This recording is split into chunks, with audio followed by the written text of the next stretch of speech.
name is Jaques. A little bit about me before I let you guys know what I'm running for and why. I'm Haitian. I'm one of three brothers. I'm a software engineering student. This is my senior year. I have a 3.58 GPA right now, and I'm running currently for the Academic Excellence Chair. I'm gonna just keep it short and simple. Not trying to bore you guys with anything you don't really care to hear. The reason I'm running for the position, one, it was a recommendation, honestly. Two, I've always been a kind of person who thought academics was important. And ironically, I kind of think grades are stupid, ironically. But I've always been a person who's, at least in my family, I'm the guy who everybody looks at and is like, oh, he's the smart one. And I'm like, I just do my work. But he's the smart one. So it's always been something that's important to me, keeping my grades up.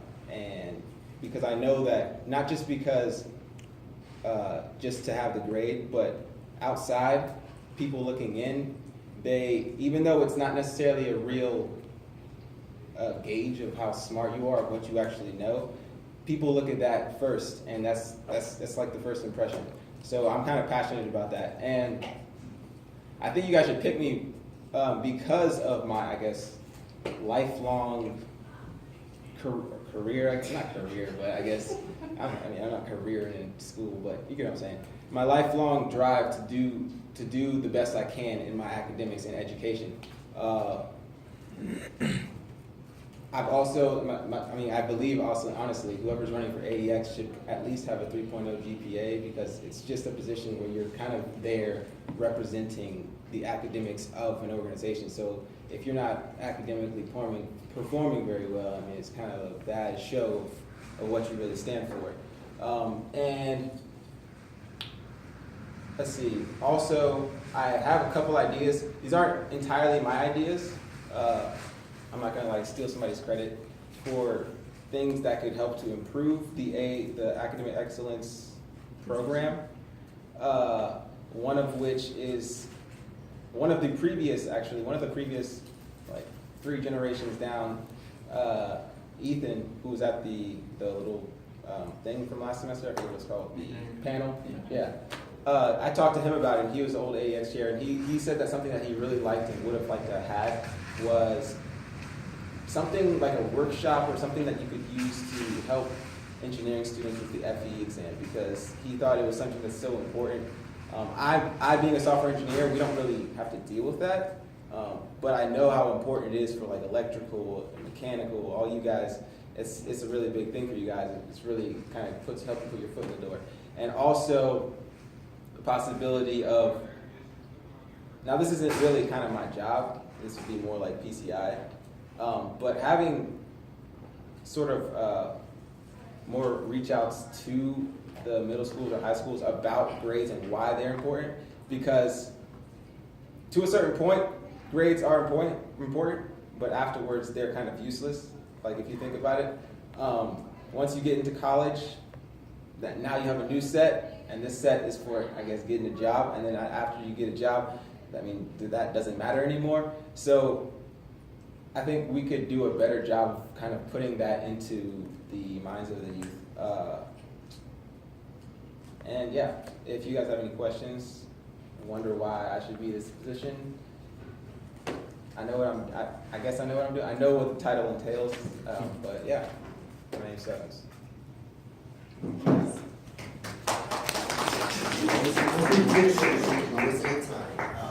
Okay.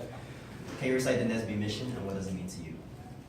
To increase the number of culturally responsible Black engineers who excel academically, succeed professionally, and positively impact the community. And to me, I didn't memorize that, by the way, for the first semester. So, just letting you know, I didn't know last semester. But to me, I know that, okay, so I come from a Haitian background, and Haitians hate Black people. They don't really hate them, I'm just joking. They don't really hate them, but it's not like a hate. Okay. It's like that's on That camera. sounds terrible, but it's like, okay, that was the wrong word to use. It's like it's like when you look at somebody in a different culture and you see why they're taking advantage of all this opportunity they have. And that's what I see. A lot of Haitians, they come here because they see that a lot of African Americans who are here don't take advantage of the opportunities they already have and that are provided to them. And that's why my parents came here. I'm first generation. That's why my parents came here, and that's why I take my grades so seriously. Not because I care about the grades, but because I know it will propel me into a future that will be better than what they had, because that's what they're trying to give to me. Yeah, I can't wipe that from y'all's mind.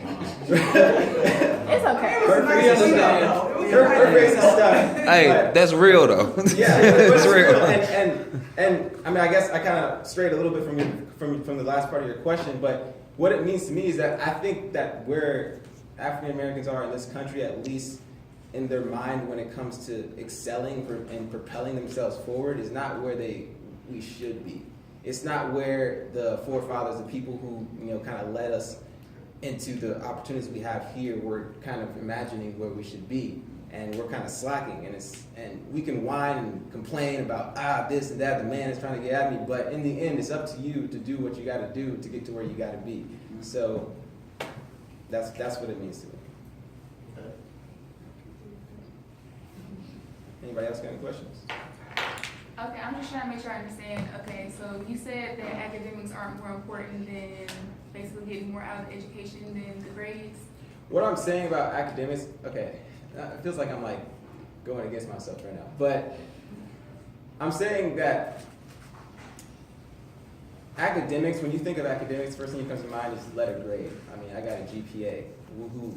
A lot of people graduate with a 3-point-something GPA, don't get a job, or don't know how to do their job because they didn't learn anything. And what I'm saying is that academics and excellence in academics is more than just that. It's more of like a fostering for learning. I love to learn stuff. I absolutely hate school. I can't stand it because I think it's completely devised for you to fail and for you to go out there and not know a thing about anything. And I really just despise it. If you know anything about me, anybody who's talked to me about school and I start rambling about it, I'm just like, school is a game. That's all it is. It's just a game. And then you get out to the real world and you realize, I didn't learn anything. I don't know anything. Now I got to learn it. So to me, I think the grade is not why you should be doing what you're doing. But but at the same time, it's what you should be. It's why you should be doing what you're doing, because in the society we live in, it's what the people look at to propel you forward. But I'm thinking about fostering like that learning, that lifelong learning. Like you want to learn stuff. And then when you get out of school and when the grade doesn't matter, are you just going to stop learning? You're just going to give up? You're not going to do anything with your life? So that's what I mean. So piggybacking off of Tiana's question a little bit, so being that you do kind of have a separate viewpoint on what it means to like learn as a student in college and then what it means to, I guess, strive for a certain GPA. Mm-hmm. If you were like elected for this position, how would you plan on consolidating those initiatives so it's, as Black engineers, we have an incentive to, one, want to learn to be better in the field that we're all, trying to get to, and then two, that we have that GPA that, society looks at to, mm-hmm. Measure how that standard. So, yeah. Okay, what I would say to that, I would just give you the advice that I do personally for myself. Mm-hmm. I do what I have to do to get the good grade. But oftentimes in that process, I'm actually not really learning much because of the way it's structured. School, I think, doesn't give you enough time to actually deeply learn things. We get a semester to learn stuff about that is really deep material, something that you should hold on to. But it's not a semester where you're really engaged and you can't truly hold on to this information. So my suggestion is get the grade, do what you have to do, whatever the professor wants you to do. I move to extend time 2 minutes. Whatever you want the professor for you to do, because they give you a rubric, you get that grade because right. You can calculate what you have to do to get the good grade. But outside of school is what's most important. For me, I'm a software engineer. What that means is that I do what I do to get the grade, and then once I get outside, I'm like, okay, what do I want to learn? What do I really care about? What's going to propel my career? So I go on websites, I do things in research to get my coding skills better, to learn more about my field, to just know more, because they're not teaching it to me in school as much about the way I want to, as much as I want to. So I'm going to search for it myself. So that's what I would say. And if you do that, it takes time, it takes dedication, it takes some sacrifice. But if you really want to know about this field and you're passionate about what you're doing, then you'll do it. Thank you. Yeah.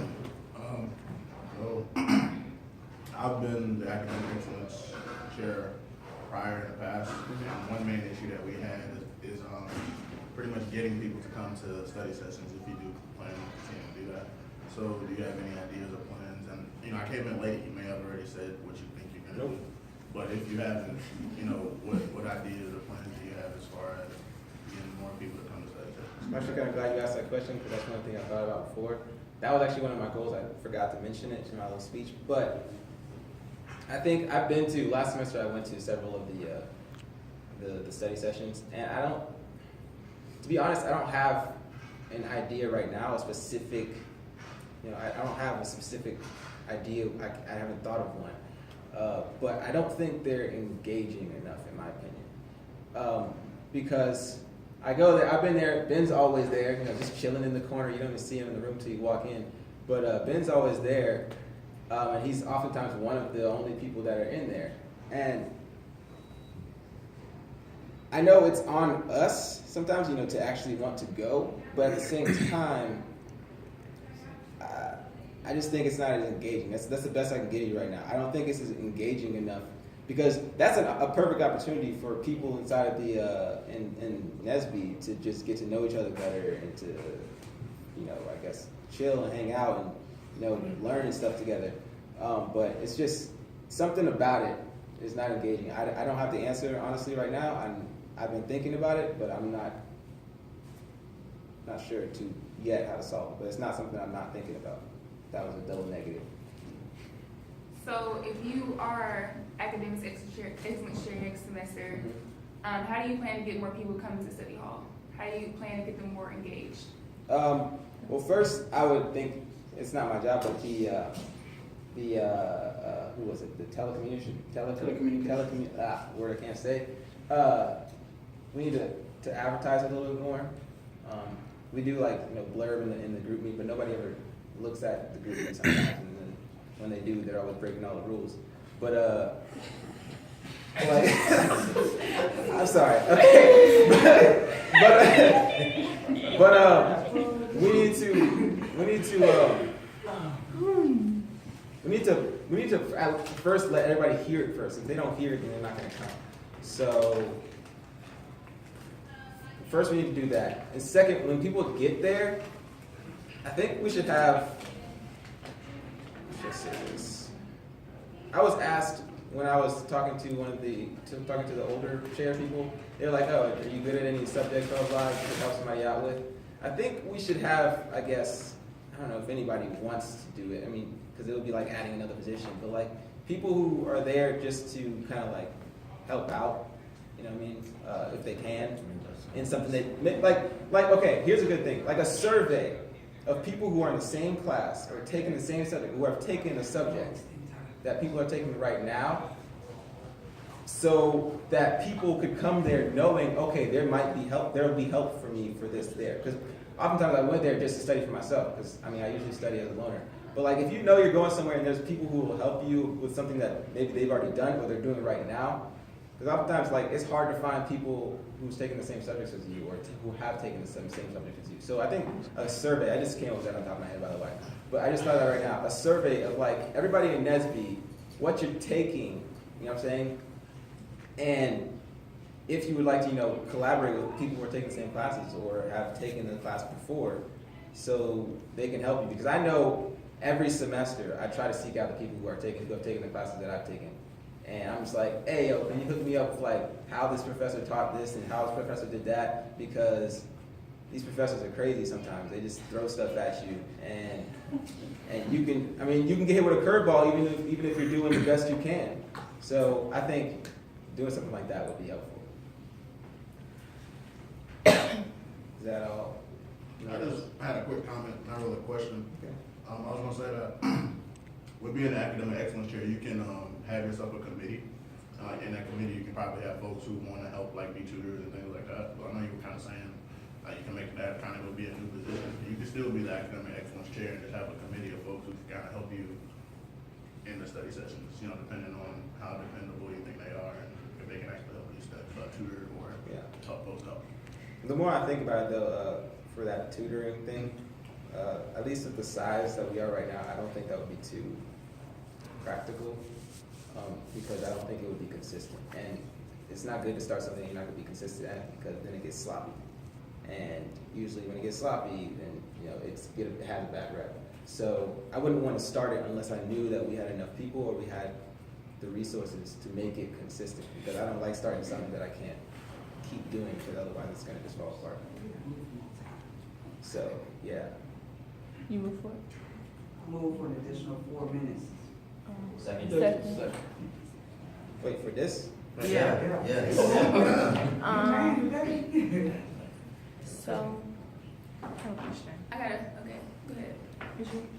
Okay, so I was just gonna say, kind of to what you were saying about wanting to, like, how successful do you feel like you've been in just kind of like each semester wanting to know like what classes to take and like how to how do you feel like the feedback has been for that, like when you ask questions and stuff?